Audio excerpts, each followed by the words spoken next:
Fast Forward Productions. The women are speaking. What's up, guys? Welcome back to another episode of the One Broke Actress podcast.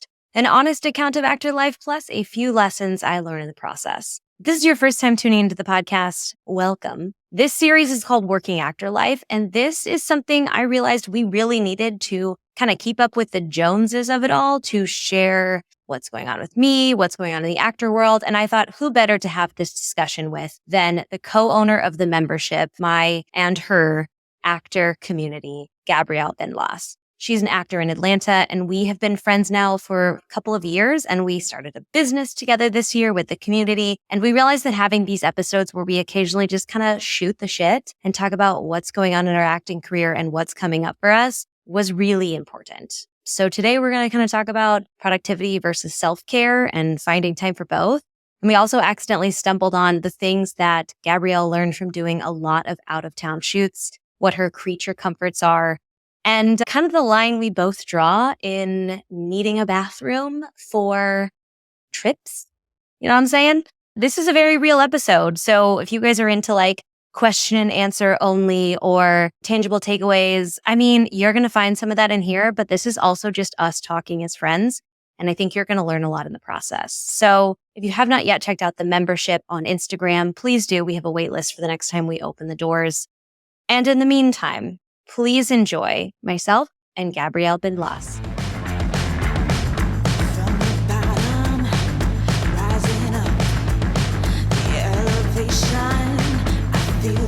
Can't keep up with every single thing that we do. We are on it. It's a lot. And people should know when they tune in to listen to this that we just finished a 4-hour VIP meeting between the two. A 4-hour VIP meeting that was supposed to end at 5, but it's currently 4:52. And we are still working. So for everybody who thinks that we just sit pretty as actors and we don't work all these extra side hustles and we're not supposed to get extra money for our residuals, I'm here to tell you, Sam and I work our asses off and we still aren't making enough money for it.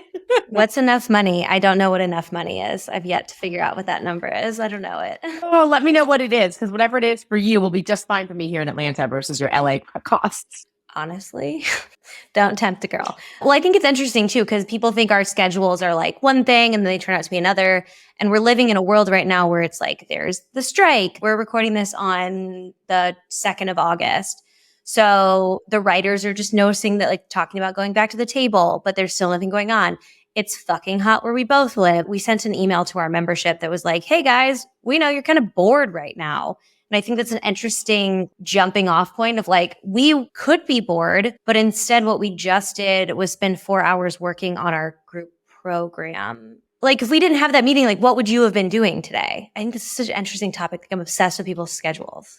Okay, so I feel like on the last podcast, we talked about the actor side of what I would be doing. I talked about trying out different hair and trying out different makeup. Without the actor stuff, what I would be doing is cleaning, walking the dogs, or doing some type of self-care, because I feel like I used to not prioritize that. And I would be like, okay, what other business thing can I be doing?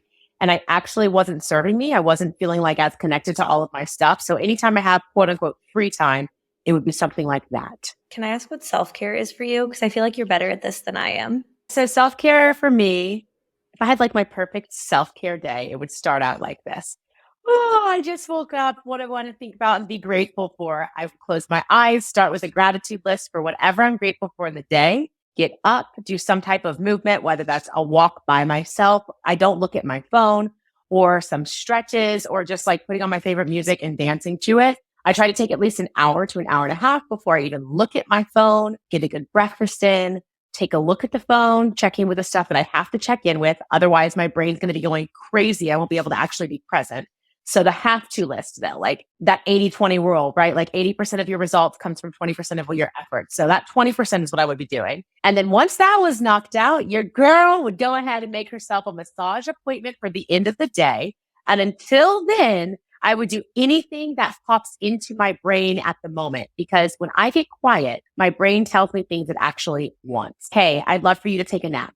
Or, hey, I'd love for you to listen to that podcast that your friend recommended 3 weeks ago that you didn't listen to. Or, oh my God, the Doja Cat album's out. Let's listen to it and go on a walk. And just give myself what I actually desire. I think that oftentimes we're like, we can't do that right now. We can't do that right now. We're constantly telling our desires no. So that would be part of my self-care day.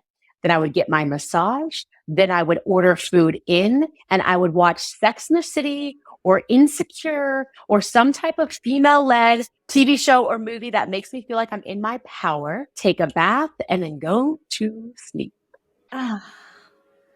We should do that tomorrow. Yeah, with all of our time. What would your self-care day be, Sam? See, this is why I lean on you for this, is because this is not my go-to. You know me. I'm like, what can I work? But what you just said though, like my go-to is what can I work on? How can I utilize this free time? Because I know I won't get it later, which is, I think a lot of actors like go-to because we never know what our schedule might be like. But it would be beneficial for people to hear what your business go-to is because you have a lot of businesses and you're able to decipher between what makes the most sense with that quote unquote free time that you have. So how do you find out from the business side, you've got an open day, what do you do? Well, to be fair, when I know I have an open day, I've already filled it. So like I look at this is something I recently started because actually like with the membership, we did the goal setting meeting. And I was like, something I need to work on is my relationship with myself. And one of the things I wanted to do was like give myself time that had no work involved. Ironically, we're talking about this now, but like I have to schedule that time in my calendar or I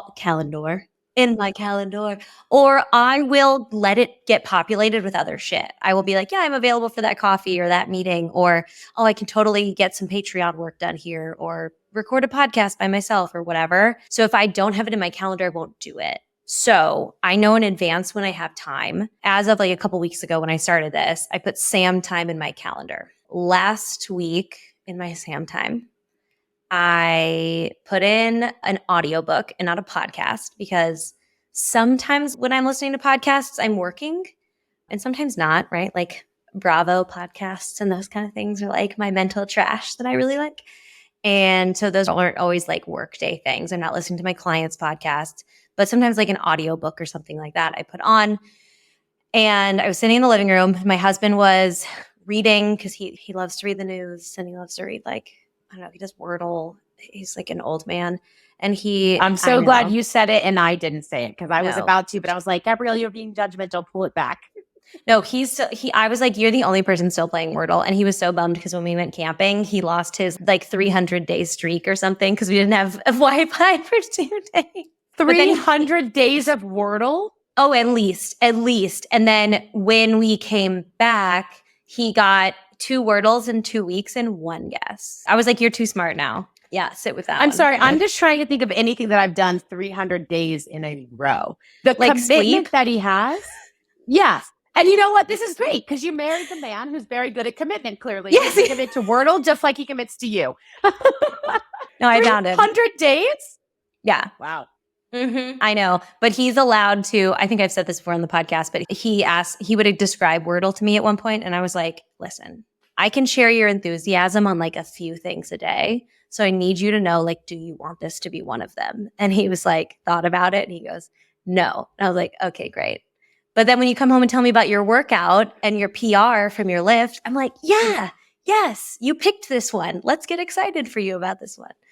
I can't do it. And that's a podcast for a different day. How to communicate very well with your significant other. That bookmark that, add that to our list of things to do because that is clear and open communication. And I love it. Yeah. We're both on top of that. We should talk about that at some point. Okay, but so while he's doing his Wordle and all of his shit, I was sitting there and I was listening and I was in my own world and the dogs were there and I pulled out my iPad and I started to sketch. This is something brand new. I know. I don't even think I've told you this. Wait, sketch like art? Like sketch? drawing. Like you're an artist? Like with my what? Like with my Apple Pencil, I'm like sketching. Now the programs I'm using right now are ones that are like outlines. So I don't know what I'm doing. I'm just trying to like learn. I'm sorry. The mute on my end is that I did not know this about this woman, and I have been talking to her for at least.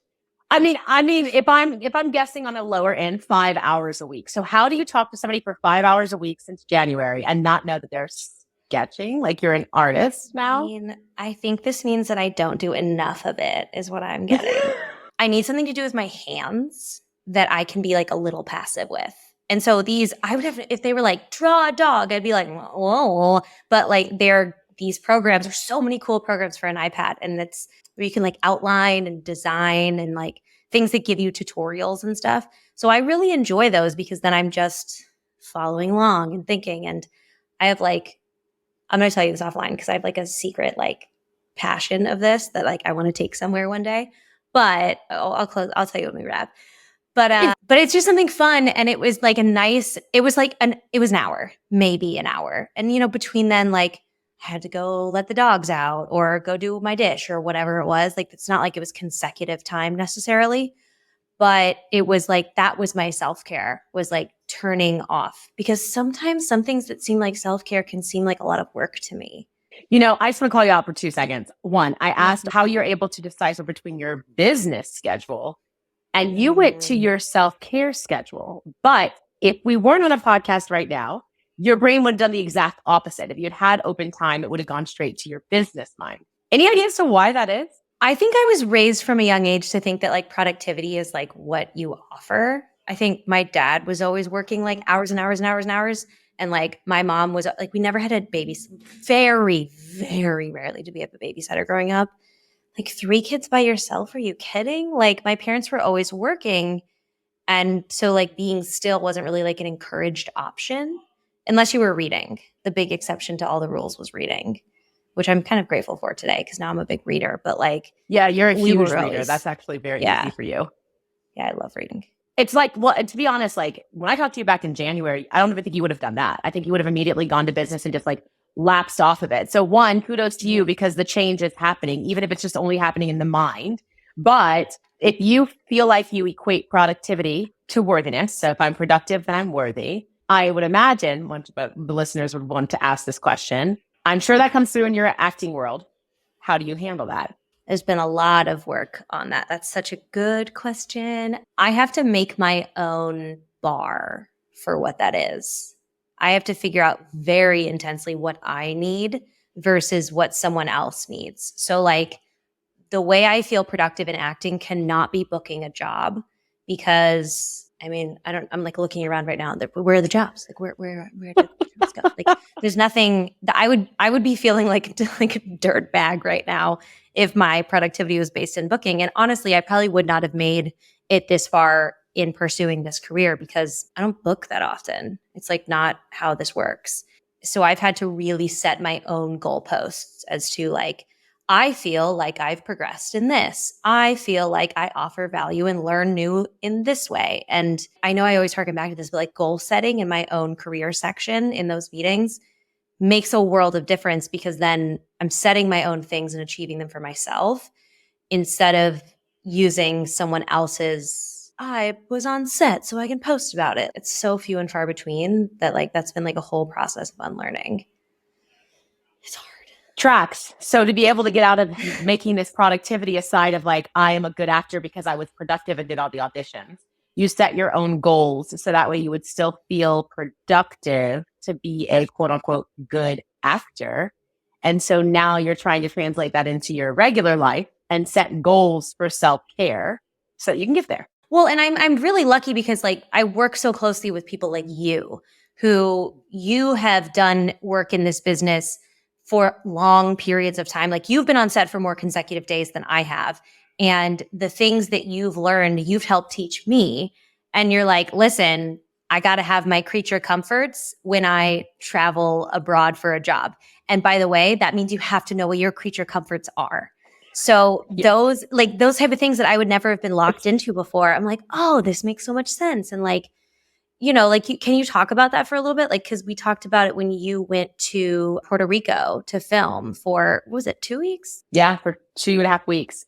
Yeah, I'd love to talk about that because I learned some things. Number one, when filming in Puerto Rico, make sure you have 3,000 times checked your suitcase because sending something overseas is very expensive. We sent like a box maybe this big. And I know if you're listening, you can't see me, but it's not a big box. Yeah. And it was $500 to send to me. 3-day shipment, $500. So what was in the box? 1,000 times. In said box was foundation because your girl forgot foundation. Number one, you're thinking, oh, I'm going to be on set. They'll do my makeup. Yeah, they will, but you're not on set every single day for 2.5 weeks. I forgot a bathing suit. because if you don't know this story, I got a literally 24-hour call to be in Puerto Rico. Like, got a call from my manager at 6 p.m. the night before. He said, GB, can you be in Puerto Rico tomorrow? I said, sure can. The next day, I was on a plane at 12 o'clock in the afternoon to go to Puerto Rico. We were supposed to have a call that day, and you text me the night before and you go, hey, can we reschedule? I think I'm going to Puerto Rico. And I was like, this bitch. Yeah. This normal for you? She literally was, because she also got that call earlier in the year when I went to Hawaii. And she was like, I'm sorry. What? You're like, I don't like flying. And then you're like, I gotta go. And I was like, what? You know what? Teach me. Teach me your ways. So yeah, a foundation, a bikini. Oh, I forgot about my eye gels that I like to use. I had those sent. I had a candle sent over because I was thinking that the hotel we were staying at, a beautiful hotel, would have something from the gift shop that I could just grab. Well, the candles and stuff like that were actually not in the gift shop. So I didn't have anything to be able to like make it feel like my home in this space. My husband sent me over like a couple toiletries that I forgot. And then this one we might want to edit out of the podcast. But I had him send me a dildo because it was like 2.5 weeks and it just was not going to happen. So wait, I want to keep it in, but I understand if you want to take it out. No, I don't care if you should keep that in. Yes. Self-pleasure is a thing and you should be doing it. Oh my God, a $500 dildo and candle. This is gold. Gold. I told him that he had to pack it up in front of UPS as well, just so that they could like be open to the fact that a husband is sending his wife a dildo and we are all okay. Wait, did he do that? Yeah, of course he did. He's married to me. He knows that the other side would come with a giant feminist conversation. So just go ahead and do it. Okay, this is amazing. Please keep going. That's what I remember. I remember packing the most stuff. There's other stuff that was in that box as well. But yeah, $500 later, I got my package, which is actually very funny because in Puerto Rico, the place we were staying at had a package person that would watch for the packages, but left at 8 o'clock. My package arrived at 9. So the response was, actually, we can't give you your package until tomorrow morning, but I needed to be on set the next day. I raised havoc because I'm Gabrielle Byndloss, and that's just not okay for me that somebody else has the key there. And so they did find somebody that had the key. But what I thought about was other actors that might have actually had something in that box they needed for set the next day, and not feeling like you were in your power enough to be like, no, actually, I need that key now, because you don't want to be a diva or whatever, and not being able to be set up. So like lesson 1, make sure you pass what you need to pack 1,000 times, check your suitcase. Lesson 2, if you don't and you get it sent over, clarify the times and make sure that somebody's going to be available to give you your package. And lesson 3, if they're not, stand in your power, get the shit you need to get so that you can be on set, and don't worry about being a diva. You are filming out of location. You need to show up in your power every time. So now do you have like a go-to list of like, these are my comfort things that you know, like intrinsically, or how did you figure out what those things were to be like, I want this specific candle? Like it's very specific. Yeah, it goes back to what you were saying of like trial and error at the house. So I'm very open about this. I have depression. I have anxiety. I've struggled with the two for a very long time. It's very severe for me. And I've also figured out that things affect me as far as sound and lighting. And so at my own house, we've tried out different types of lighting to help me feel more relaxed. And we've tried out different types of scents. Some scents give me a headache. Some scents make me feel more anxious. So that was a lot of trial and error things. So I just replicate whatever I've found at my house. Like I always have some sage around here in case I feel like I'm overwhelmed, I can clear the energy. I always have something to smell good once I've cleared the energy to be able to smell throughout the day. I always have some form of lighting. But when you get to a hotel room, you can either remove, like there's things called hue bulbs, and put that hue bulb in your hotel room so you can control the lighting better. Or you can bring like a colored scarf to put over your lamps in your space. So that way that it's not always that fluorescent light if you don't want it. And then other than that, like creature comfort things, that also goes down to food for me. Like what food is accessible so that I can keep my diet the way that I like to keep it, because that impacts my gut health, which then impacts my anxiety and depression. Yeah. Wait, that's huge. I had a coffee call with an actress yesterday, and we were talking about her potentially taking on a job that would have her travel and stay somewhere for a month.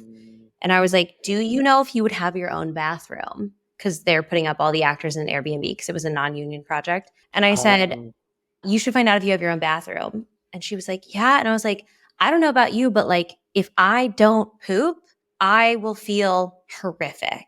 And I am not great at a shared bathroom situation with brand new people. Like when I stayed at your house, I was like, this has been epic because I've pooped every single day. Like this is a fucking real, this is some real, like no pun intended, this is some real shit that like you don't talk about in terms of putting yourself on camera or putting yourself in situations where you're a little uncomfortable and like figuring out what your balance is and what you need.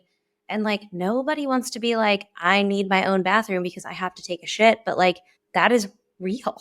That is so real. I can't imagine trying to share a bathroom with people and then also trying to make sure that I shit at the same time. But so real. Good question for you to ask her. I think like if somebody was starting out and they're like, okay, well, I don't have my creature comforts because I haven't spent time doing it, but I just got booked and I need to be on set. What do I do? My answer to you would be like, take a look around your house and think about the things that you would take for granted if they weren't there for you. Those are probably your creature comforts. And if you're looking around and you're thinking, oh man, I really need that, or I really need that.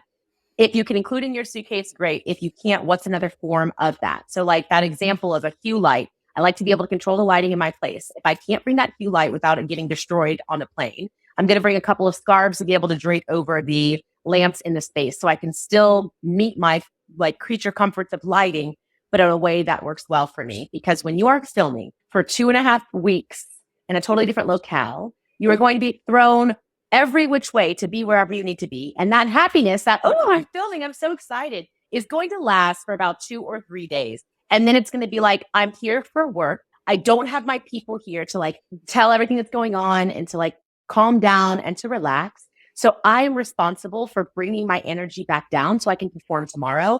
And that's why those creature comforts have got to be there for that. Yeah. Ooh, see, okay, you're welcome, actors. This is a conversation you didn't know you needed. Like, it's like self-care, but also, what the fuck do you put in a bag for Puerto Rico with 24-hour notice? If your self-care involves all of that, when you don't have that as an option, when you're in the middle of nowhere, or maybe for our actors who have like very limited resources, what does self-care look like then? Everybody's going to get frustrated with me because they don't want to do the self-work on this. My self-care, if I had no money and nothing to be able to bring with me, would be breathing and affirmations. So I would be clear with what things do I need to be told while I'm down there. I'll tell you right now, my top ones would be, you are enough, you deserve this role, and everybody can't wait to see you perform. And I would spend time each day, the time that I had, saying that to myself on a loop with my eyes closed and fully trying to receive it.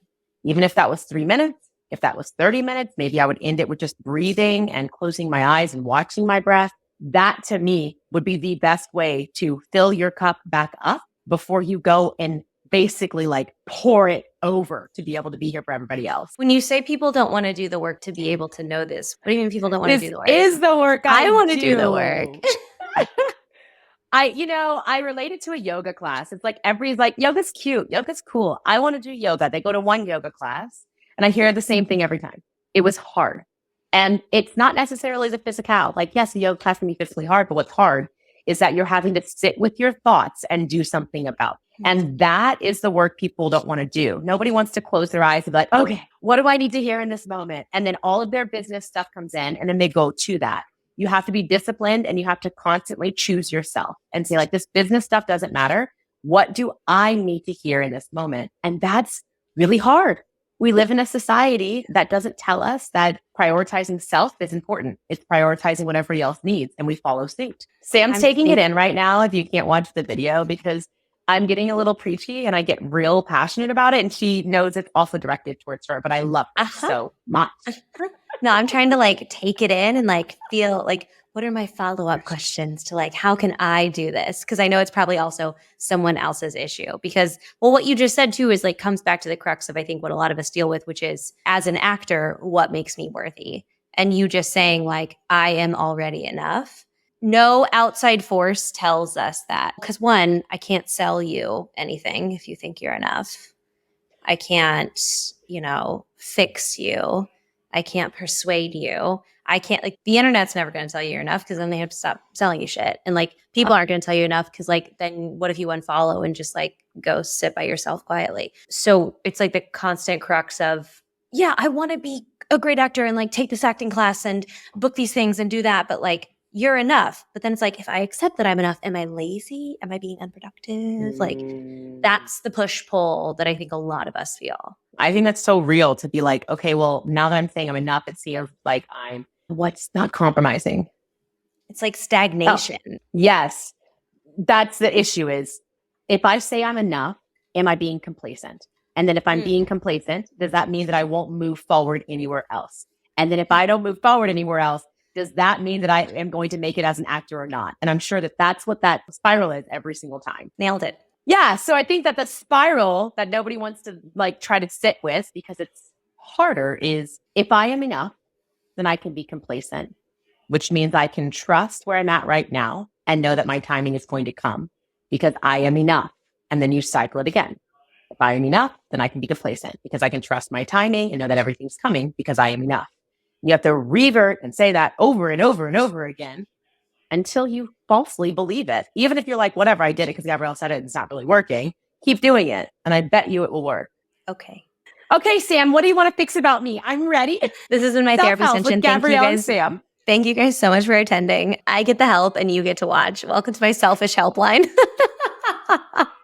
It's a great relationship because Sam loves getting activities for her to do off her to-do list. And I love telling people what to do. It's fantastic. I mean, I would say actually it's funny because we just finished a whole meeting where I was like just talking and you were taking notes the entire time. So true. I think it goes both. I love to take notes. I will take notes all day, but you know me. If somebody tries to tell me what to do, I'm like, excuse me, who do you think you are? They have to be able to code it very, very well because you can tell me what to do and I won't even notice it. I'm like, oh, fantastic. This sounds like a great idea. You know what's so funny? And we can wrap up with this because it's hilarious that you say that. So in college, I did a musical one time and I'm not a singer. I cannot sing. I cannot dance. We did a musical. You have to audition for everything in college. Like technically you do like one big audition for everything. And I got cast in a musical and I was like, what the fuck? Like, what is Stacy thinking? And so this professor called me into her office. She was like, I want to talk to you about the role because I created this for you. It's a play that runs as it is, but she was like, I wanted a director to be on the sidelines and to be like directing it. And then occasionally we won't have a role and you'll just have to come in and like fill in the role for that time and then come out. And like also she wanted it to be kind of performance-y. So we started in this one theater where people thought it was going to be, and I have to guide them out of that theater and take them to the actual place where the play is happening. And like, it was really cool, super like college artsy shit, super fun. And I was saying obviously, but like I sang kind of quietly because I didn't want to ruin anything. And she called me into her office and I was like, why, Stacy, like what? Like I'm not going to be in a musical. She was like, no, I invented this role for you because, and I mean this in the best way, but you're very good at telling people what to do without them realizing it. And this is how One Broke Actress came to be. That is essentially what you have been doing, but you code it with, I've done this, so don't make this mistake. And everyone's like, okay, I'll follow along because you are very good at telling people what to do without it coming off as like, I'm telling you what to do. I mean, I'm so good at it, I don't even know I'm doing it, I guess. Like, she was like, you're like kind of bossy, but people really like it. And I was like, sure. Like, put that on my gravestone. I don't know. Sam Valentine, she was bossy, but we liked it. I like it better. Sam Valentine, she was bossy, but we're here for it. There it is. That's the next podcast iteration. Okay, you and I have some questions to answer for my Patreon and for your TikTok. So we should wrap this up. You guys, Gabrielle's linked in the show notes. She'll be with us every single month for one of these like working actor catch-up podcasts. If there's something specifically you want to ask us, drop it in a comment on the membership or something like that. We'll like pull it for our next podcast. I would love that. If this intrigues you, you should join the waitlist for the membership because we just had a big meeting. We got a lot of stuff planned. It's going to be great. Or if you want free content, just stick around here. Whatever.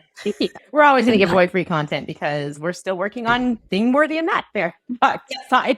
Yep. And you're worthy and we don't have to sell you anything. So like, whatever. Yep. There you go. Thanks, Gabrielle. You're the best. I love you. You're welcome. Love you. Bye.